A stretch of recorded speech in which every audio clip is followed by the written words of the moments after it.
Hello everyone, I am Dr. Pankaj Singh. I am going to present some unique technique that is learning via listening.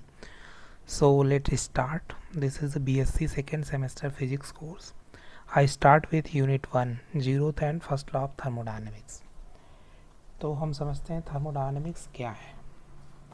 Thermodynamics जो है it is the study of the relation between heat work temperature and energy.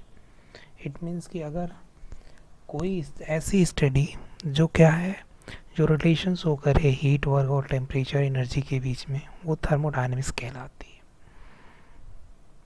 The law of thermodynamics describe how the energy in A system change and whether the system can perform usual work on its surrounding. तो laws of thermodynamics हमें ये बताता है कि system में कैसे energy change होती है और कैसे हम उससे वर्क करते हैं. सो हम इस क्रम में पहले स्टार्ट करते हैं स्टेट फंक्शन. तो स्टेट फंक्शन क्या होता है? A properties whose value does not depend on the path taken to reach that specific value is known to as state function और पॉइंट फंक्शन. यानी वो प्रॉपर्टी जो पाथ पे डिपेंड नहीं करती है वो स्टेट फंक्शन कहलाती है. जैसे टेम्परेचर, प्रेशर, अमाउंट, ये सब स्टेट फंक्शन है.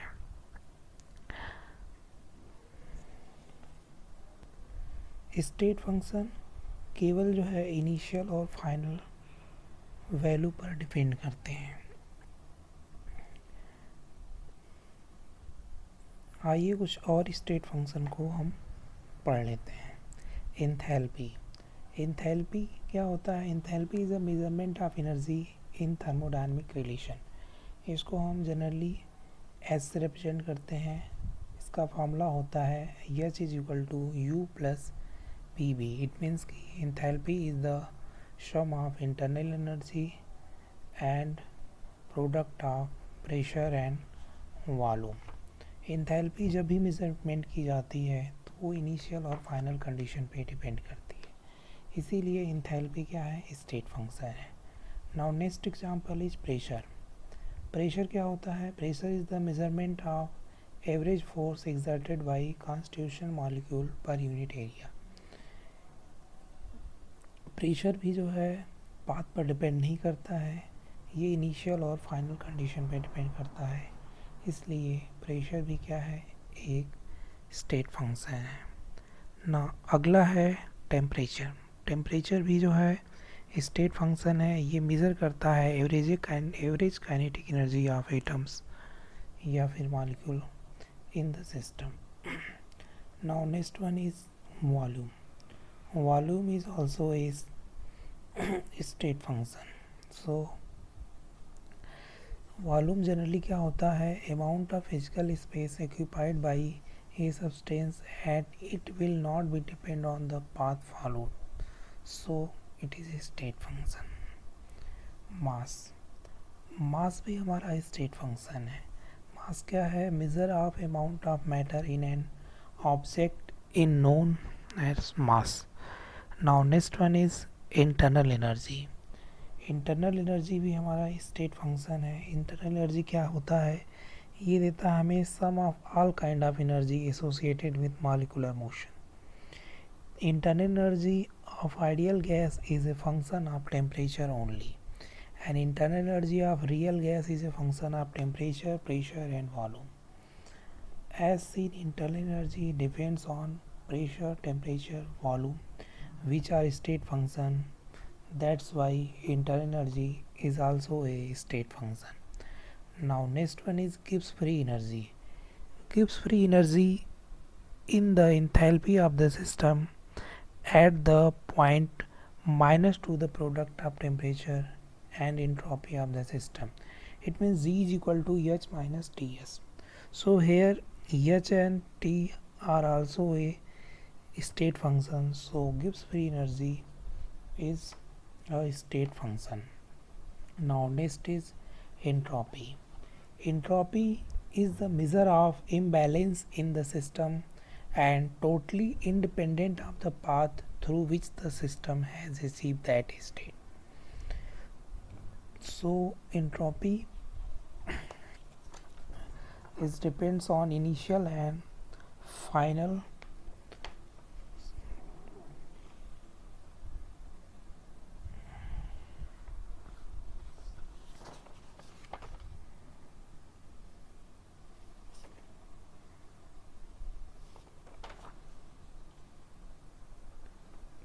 value. So entropy is also a state function.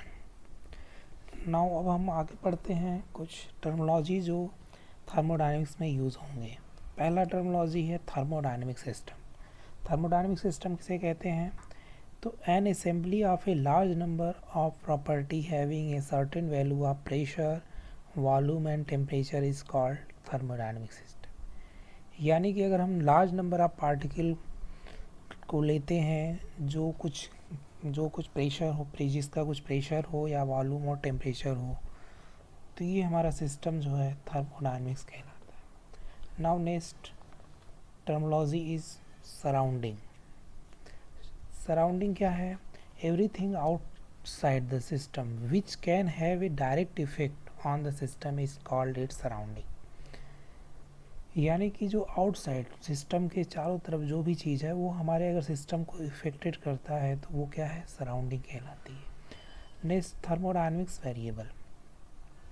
Thermodynamics variable में हम ले सकते हैं जैसे प्रेशर हो गया, वॉल्यूम, टेम्परेचर, जो हमें क्या करते हैं? हेल्प करते हैं थर्मोडायनेमिक सिस्टम को स्टडी करने में, वो हमारे थर्मोडायनेमिक्स वेरिएबल कहलाते हैं. Equation of state. The mathematical relation between pressure, volume and temperature of a thermodynamic system is called its equation of state, like PV is equal to nRT. If we represent this equation in van der Waals gas state, that is P plus A upon V square, V minus B is equal to RT. Here is some limitation. First limitation is equation of state is not applicable to system which are not in thermodynamic equilibrium. It means अगर जो है कोई भी system अगर thermodynamic equilibrium में नहीं है तो वहाँ पे इक्वेशन ऑफ स्टेट एप्लीकेबल नहीं होगा. दूसरा पॉइंट है every thermodynamic system has its own equation of state independent of other. यानी कि अगर अलग अलग थर्मोडायनेमिक सिस्टम है तो उनका इक्वेशन ऑफ स्टेट जो है वो अलग अलग होगा. यानी कि सभी थर्मोडायनेमिक सिस्टम का अपना अपना इक्वेशन ऑफ स्टेट होगा. तीसरा लिमिटेशन है थर्मोडायनेमिक स्टेट का, N equation of static expresses the particular behaviour of individual system which distinguish it from the others. It means कि जो एक्सप्रेशन होंगे वो क्या है कि वो डिस्टिंग्विश करेंगे हर एक सिस्टम को अलग अलग वे में. Next point is an equation of state is not a theoretical deduction from thermodynamics but is an exponential backing to it. So now next, in thermodynamic system there are 3 types of system. तो हम देखते हैं कौन कौन से thermodynamic system में system होते हैं. पहला सिस्टम हमारा है ओपन सिस्टम. ओपन सिस्टम क्या होता है? जो कि एक्सचेंज करता है मैटर और एनर्जी दोनों का सराउंडिंग से, वो सिस्टम हमारा ओपन सिस्टम कहलाता है. जैसे एग्जांपल में हम ले सकते हैं कप ऑफ टी. दूसरा system close system. Close system जो है क्या है? Can exchange only energy with the surrounding. It means कि ये केवल एनर्जी एक्सचेंज करता है, मैटर नहीं. वो सिस्टम हमारे क्लोज सिस्टम कहलाते हैं. एग्जाम्पल के रूप में हम यहाँ लेते हैं एक cup of tea with close lid. Third system हमारा है आइसोलेटेड सिस्टम. आइसोलेटेड सिस्टम वो सिस्टम है which can not exchange matter and energy. यानी कि ये जो है कुछ भी एक्सचेंज नहीं करेगा, ना ही मैटर ना ही एनर्जी सराउंडिंग से, तो वो हमारा सिस्टम आइसोलेटेड सिस्टम कहलाता है. जैसे हमारा थर्मस फ्लास्क में रखा हुआ कोई मटेरियल। नाउ कुछ और टर्मिनोलॉजी को हम पढ़ते हैं इसमें। तो इसमें है फ्लो ऑफ हीट। हीट का फ्लो कैसे होता है, तो इसको देखते हैं। Whenever two system at different temperature are brought into contact, heat must flow from the system at higher temperature to system at lower temperature till the whole system attain a common uniform temperature which lies between the temperature of two system. It means heat जब भी flow होगा वो हमारा hot body से cold body यानी कि जहाँ पे temperature ज़्यादा होगा वहाँ से जहाँ पे temperature कम होगा उधर की तरफ flow होगा, और वो तब तक flow होगा जब तक कि दोनों का टेम्परेचर इक्विवेलेंट ना हो जाए, समान ना हो जाए। और ये जो टेम्परेचर होगा ये उन दोनों टेम्परेचर के बीच में होगा। जैसे अगर कोई बॉडी का टेम्परेचर अगर 34 डिग्री सेल्सियस है और किसी बॉडी का टेम्परेचर जो है वो 50 डिग्री सेल्सियस है, अगर दोनों को हम कांटेक्ट में लाते हैं तो हीट ट्रांसफ़र 50 डिग्री सेल्सियस से 30 डिग्री सेल्सियस की तरफ होगा, और वो तब तक होगा जब तक कि इन दोनों का टेम्परेचर समान ना हो जाए, लगभग 40 के आसपास। Now next terminology is thermal equilibrium. Thermal equilibrium क्या होता है? When all the part of the thermodynamic system are at the same temperature which is at the same as the surrounding, the system is said to be thermal equilibrium. It means कि अगर thermodynamic system के सभी part same temperature पे हैं तो हमारा जो system होगा वो थर्मल इक्विलिब्रियम में कहलाएगा। थर्मल इक्विलिब्रियम जो है वो एक मैक्रोस्कोपिक टर्म है, ठीक है। आगे बढ़ते हैं। Thermodynamic equilibrium. A system is said to be thermodynamic equilibrium if the simultaneously in mechanical, thermal and chemical. Thermodynamic equilibrium में हम कब कहते हैं? जब वो सिस्टम एक साथ मैकेनिकल, थर्मल और केमिकल इक्विलिब्रियम में है तो उसे हम जो है थर्मोडायनामिक इक्विलिब्रियम सिस्टम कहेंगे। नाउ मैकेनिकल इक्विलिब्रियम क्या होता है? A system is in mechanical equilibrium if there is no unbalance force between different part of the system or between the system and the surrounding. This means that pressure of the system is constant everywhere. Mechanical equilibrium में कहने का मतलब है कि पूरे system में pressure समान होगा, कोई भी अनबैलेंस फोर्स वहाँ पे नहीं होगा। अगला पॉइंट है chemical equilibrium.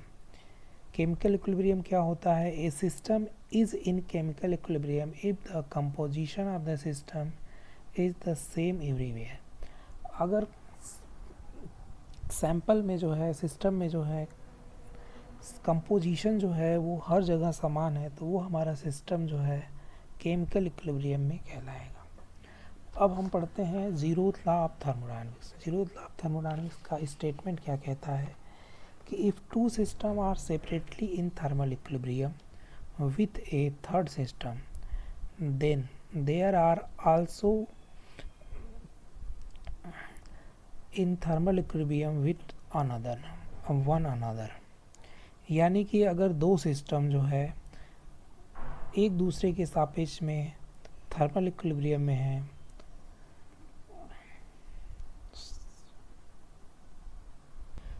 Zeroth law of thermodynamics देखते हैं। Statement if two system are separately in thermal equilibrium with a third system then there are also a thermal equilibrium with on another. जैसे अगर हम जो है सिस्टम में एक लेते हैं, सपोज करिए ए एंड बी, ये थर्मल इक्विलिब्रियम में है। एक दूसरा सिस्टम लेते हैं बी और सी, ये थर्मल इक्विलिब्रियम में है। तो ये सिस्टम एक दूसरे के साइमल्टेनियसली थर्मल इक्विलिब्रियम में होंगे। जैसे ए और सी जो है वो भी थर्मल इक्विलिब्रियम में होंगे। This law deals with thermal equilibrium of more than 2 micro system. आगे बढ़ते हैं, इसका सिग्निफिकेंस देखते हैं क्या सिग्निफिकेंस है। तो significance of zeroth law of thermodynamics, या फिर ये हमारा कॉन्सेप्ट ऑफ टेम्परेचर भी कहलाता है। The significance of zero law thermodynamics lies in the fact that two systems in thermal equilibrium must have a common characteristic called temperature. ठीक है. Hence, temperature of a system is defined as the property which determines whether or not a system is in thermal equilibrium with one another. So, thus order of temperature is defined as the thermal state of a system which determine the direction of flow of thermal energy heat from one system to another when they are in thermal equilibrium. So आगे बढ़ते हैं first law of thermodynamics. तो first law of thermodynamics statement ये कहता है the heat is a form of energy and thermodynamic process are therefore subject to the principle of conservation of energy. This means heat energy cannot be created or destroyed. It can transfer from one location to another form of energy. Expression for first law of thermodynamics is delta U is equal to Q minus W, or heat Q is equal to internal energy plus work, where delta U is the change in internal energy, Q is the algebraic sum of heat transfer and W is the work. Now अब significance देखते हैं first law of thermodynamics का. इसके कुछ significance है. पहला है heat is the form of energy that can be transmitted from one body to another body. दूसरा है for any thermodynamic system energy is always conserve in any process. तीसरा है in thermodynamics system possess internal energy and it is the state function and does not depend upon path. कुछ limitation भी हैं first law of thermodynamics के, इसको देखते हैं. This law is applicable to every process in nature between the equilibrium state, but it does not tell us the possibility of the process and it does not specify how much of the heat energy can be converted into work. यानी कि ये nature के सभी process पे applicable है जो कि equilibrium state में है, लेकिन वहाँ पॉसिबल ये नहीं बता पाता ये लॉ कि कितनी एनर्जी जो है वो कितने वर्क में कन्वर्ट होती है. तो ये इसके कुछ लिमिटेशन हैं. आगे हम देखते हैं work done by a gas. तो इसका फॉर्मूला आ जाता है work done by a gas delta W is equal to force into displacement. Force यहाँ पे आ जाएगा P into A and displacement delta X. तो delta W is equal to आ जाएगा P into delta V, where P is the pressure and delta V is the volume. Now हम अलग अलग सिस्टम में इसके वर्क के एक्सप्रेशन देखते हैं. पहला देखते हैं work done in isothermal expression. यहाँ पे हम केवल फॉर्मूले बताएंगे.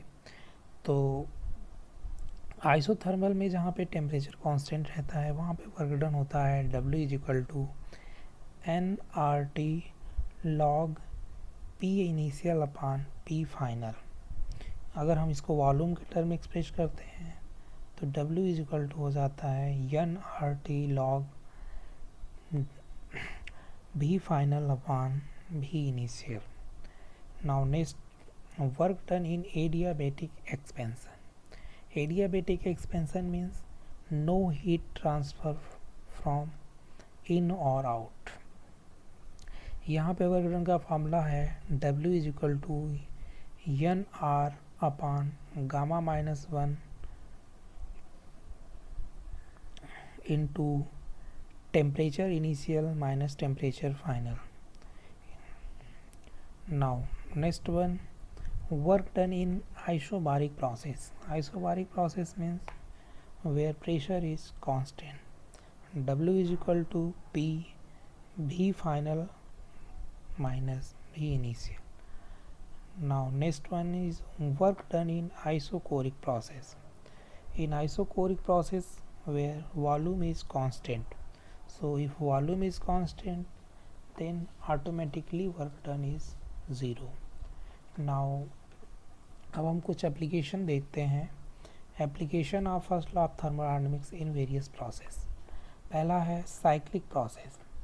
साइक्लिक प्रोसेस में हम जानते हैं इंटरनल एनर्जी जो होता है वो सिस्टम का 0 होता है.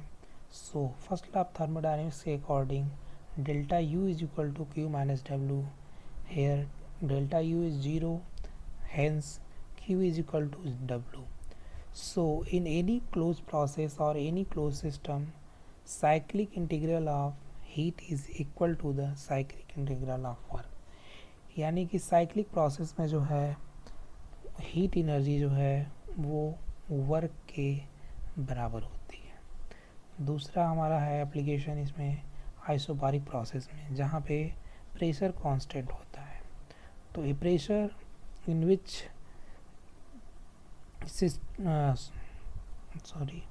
a process in which pressure of system remains constant is known as isobaric process.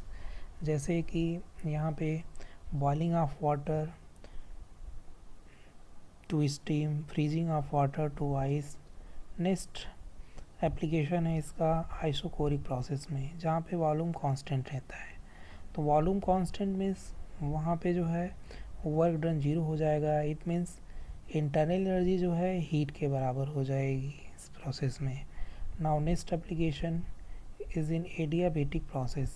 In adiabatic process Q is equal to 0, it means heat 0. The process in which no heat flow in or out of the system is said to be adiabatic process. This type of process occur when the system is perfectly insulating from the surrounding. It means delta U is equal to minus W. So in adiabatic process, system does work at the cost of its own internal energy.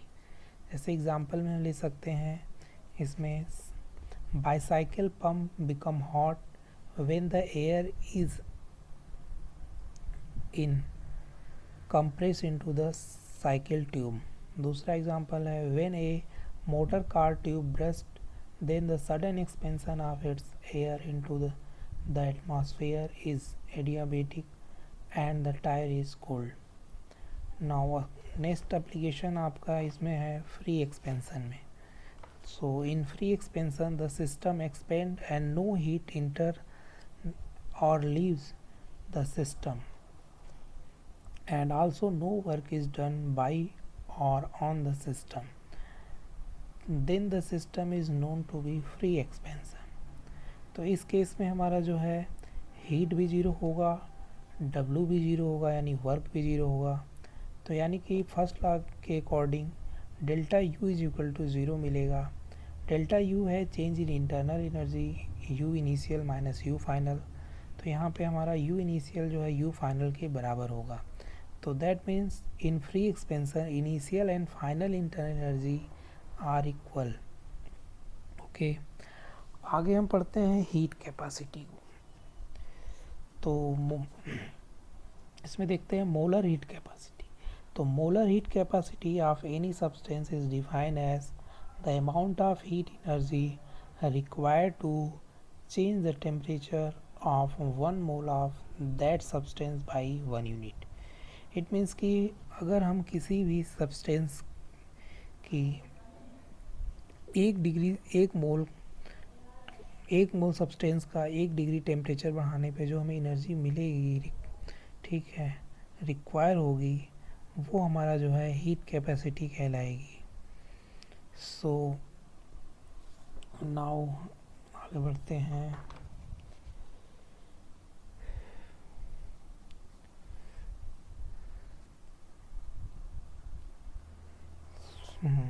अब आगे पढ़ते हैं heat engine and its efficiency. तो heat engine क्या होता है? Any device which convert heat continuously into mechanical work is called heat engine.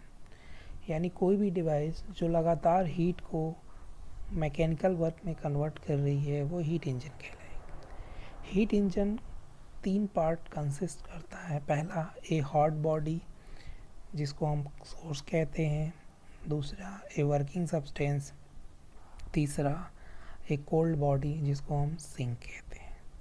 ठीक है, किसी भी हीट इंजन की जो थर्मल इफिशिएंसी है उसका फार्मूला होता है thermal efficiency is equal to useful work obtain in one cycle upon total heat taken from the source. यानी कि इफिशिएंसी मीन्स क्या है कि हमने जितना उसको, सपोज करिए हमने जितना हीट उसको दिया सोर्स से, उसमें से वो कितना उसको वर्क करने में खर्च करता है एक साइकिल में, ये उसकी इफिशिएंसी बताती है। नेक्स्ट आगे है हमारा, इसमें है कार्नोट्स हीट इंजन। तो कार्नोट हीट इंजन पढ़ते हैं। It provide an upper limit of the efficiency that any classical thermodynamics heat engine can achieve during the conversion of heat into work. तो ये कैसे करता है, ये स्टेप बाय स्टेप समझते हैं। पहला है a cylinder with perfectly heat insulating wall but perfectly conducting base and closed with a tight fitting perfectly insulating and frictionless piston. A fixed mass of a gas taken as working substance is filled in the cylinder and some weight are placed on the piston of the cylinder. इसके बाद होता है a hot body of infinitely large heat capacity at a constant temperature T1 and it act as a source. फिर next है a cold body of infinitely large heat capacity at a constant temperature T2 and it act as a sink. Now next a perfectly heat insulating stand. तो इस process में हमारा जो है जो work done होगा वो होगा W इज इक्वल टू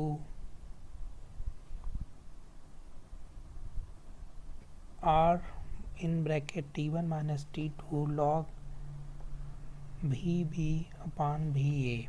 इसमें एफिशिएंसी का फार्मूला हो जाता है eta is equal to 1 minus Q2 upon Q1 या फिर 1 minus T2 upon T1।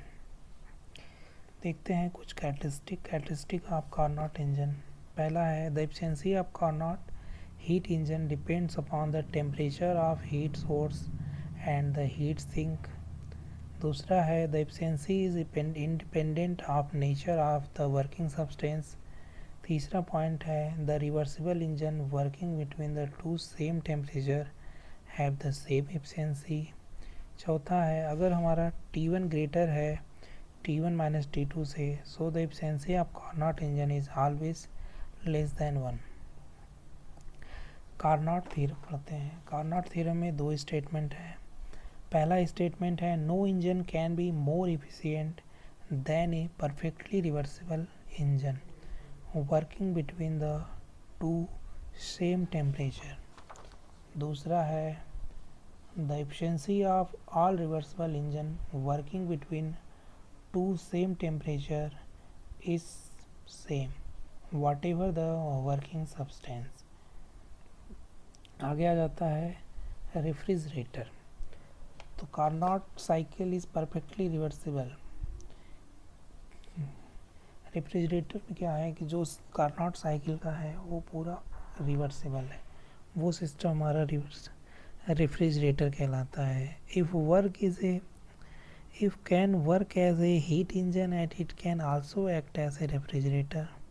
Working of heat engine is just opposite than the refrigerator in heat engine। इसमें efficiency आती है eta is equal to 1 upon K plus 1 where K is equal to T2 upon T1 minus T2। Next one is internal combustion engine ICE.